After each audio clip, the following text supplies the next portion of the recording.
안녕하세요. 저는 물리학과 18학번 김영서입니다. 우선 일반적 응용과 자동차 응용에 사용되는 반도체의 차이점에 대해서 발표하겠습니다. 차량용 반도체란 무엇일까요? 차량용 반도체는 안전 편의를 위한 전자장치들이 다양하게 사용되어 한 대당 평균 200에서 400개 가량의 반도체가 필요하다고 하는데요. 이렇게 자동차에 장착되는 여러 전자기기들을 제어하기 위해 사용되는 반도체라고 합니다. 특히 자동차의 뜨거운 엔진, 열과 속도 등의 조건을 견뎌내야 하고 무엇보다 사람의 안전을 좌우할 수 있기 때문에 차량용 반도체는 컴퓨터나 스마트폰에 쓰이는 가정용 반도체보다 훨씬 높은 수준의 안전성과 내구성을 필요로 합니다. 밑에 표는 차량용 반도체와 가정용 반도체의 차이를 나타낼 표입니다. 우선 차량용 반도체는 보시는 바와 같이 필요 수명이 15년 이상으로 훨씬 길며 온도 조건 또한 가정용 반도체에 비해 넓습니다. 습도 조건도 0에서 100%이고 재고 보유 기간도 30년으로 매우 길다는 것을 알 수 있습니다.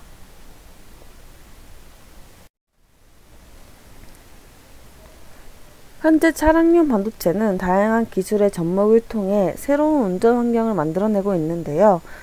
안전이나 편의 장치의 증가로 전자화를 이끄는 반도체 종류에는 어떤 것이 있을까요? 첫 번째는 초음파 센서입니다. 센서를 통해 물체를 지각하고 거리를 측정하는 데 사용하며 차량의 전면에 장애물이 일정 수준 이내로 들어오면 운전자에게 경고를 주거나 속도를 자동으로 떨어뜨려 사고를 미연에 방지하는 첨단 기술입니다. 두 번째는 안티-럭 브레이크 시스템의 약자인 ABS입니다. ABS는 물리적인 원리에 따라 전자장치가 브레이크를 잠그고 푸는 과정을 반복함으로써 마찰력을 극대화시키는 시스템으로 급박한 상황에서 자동차의 브레이크가 제 역할을 할 수 있도록 도와줍니다. 세 번째는 타이어 프레셔 모니터링 시스템의 약자인 TPMS입니다. 이 기술은 타이어 공기압을 실시간으로 점검해 운전자에게 알려줌으로써 사고를 예방하는 기술입니다. 마지막은 에어백에 사용되는 반도체인 MEMS입니다. 에어백 제어 유닛이 장착되는 MEMS 가속도 센서는 데이터 평가 및 안전 장치를 적절하게 작동하는 역할을 담당합니다. 그렇다면 왜 이런 자동차용 반도체 부족 현상이 생겼을까요?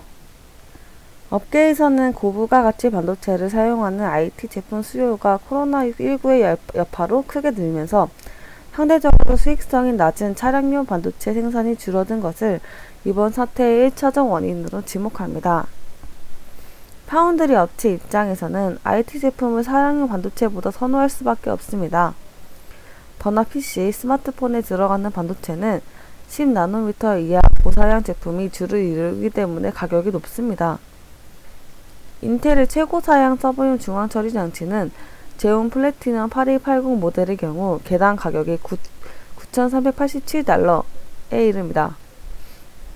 마이크로소프트, 아마존, 구글 등 데이터 센서 운영 기업들은 필요에 따라 고가의 CPU를 수십만 개 규모로 주문할 때도 있는 것으로 알려져 있습니다.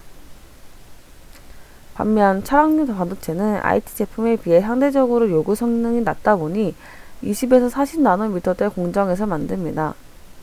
자동차 한 대에는 100여 가지 반도체가 들어가는데 단순 작동을 제어하는 반도체의 경우 몇만원 수준의 제품도 있습니다.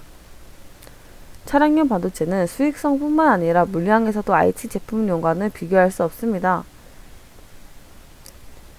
시장조사기관 트렌드포스에 따르면 같은 기간 전세계 스마트폰 출하량은 12억 5천만 대 수준이지만 현대자동차그룹 글로벌 경영연구소에 따르면 지난해 전세계 완성차 업체의 자동차 판매량은 7,264대 수준입니다. 여기에 하이퍼스케일 데이터 센서에서 쓰이는 서버용 CPU와 고성능 그래픽 처리 장치 수요까지 폭증하고 있습니다. 하이퍼스케일이란 면적 2,500 수준의 규모의 최소 10만 대 이상의 서버를 갖춘 데이터 센서입니다. 더욱이 전 세계적으로 온라인, 오프라인에서 GPU는 품귀 현상을 겪고 있습니다. 최근 연일 고공행진을 이어가는 비트코인 등 암호화폐 채굴에도 GPU가 쓰이면서 가격이 폭등한 결과입니다. 이렇다 보니 반도체 시장에서 차량용 반도체가 차지하는 비중은 10%에 불과합니다. 파운더리 업계가 불황이라면 수익성이 낮아도 차량용 반도체를 생산해 고정 비용을 줄였겠지만 현재 파운드리 업계는 초호황을 맞이하고 있습니다. CPU, GPU, AP 등 IT 제품 반도체 주문이 쏟아지면서 수익성이 낮은 차량용 반도체 주문이 뒤로 밀릴 수밖에 없는 것입니다. 글로벌 파운드리 시장 1, 2위 업계인 TSMC와 삼성전자는 물론이고 10위권 업체인 한국의 DB 하이텍도 지금 주문하면 6개월 후에나 물건을 받을 수 있는 상황인 것으로 알려졌습니다. 코로나19가 촉발한 IT 제품 수요 폭증이 언제까지 이어질지 모른다는 점도 자동차 업계의 고민을 깊게 만든다고 합니다. IT 제품 교체 주기가 자동차 업계와 비교할 수 없기에 최근 IT 제품 수요 우위 현상이 사라지지 않는 한 이 같은 사태가 지속될 가능성이 높습니다. 금융투자 업계에서는 올해 시작될 메모리 반도체 빅사이클이 2년 정도 이어질 것으로 보고 있습니다. 메모리 반도체 수요가 늘면 관련 CPU, GPU 등 수요가 늘어나 파운드리의 호황도 계속될 가능성이 높습니다. 반도체 산업 특성상 현재 시점에서 생산을 늘리고자 증설을 결정해도 최소 6개월이 지난 시점에서 추가 생산이 가능합니다. 차량용 반도체 생산 기업이 증설을 결정하는 것도 쉽지 않습니다. 지난 2년간 차량용 반도체 시장은 역성장했습니다.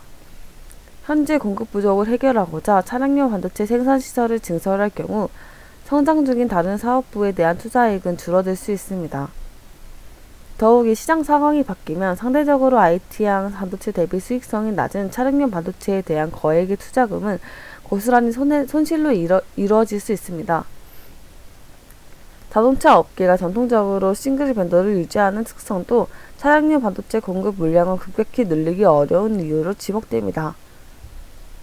자동차 제조사는 차량용 반도체 품질이 합성단 안정과 직결돼 반도체 내구성과 해킹 가능성을 보안성을 엄격히 중요합니다.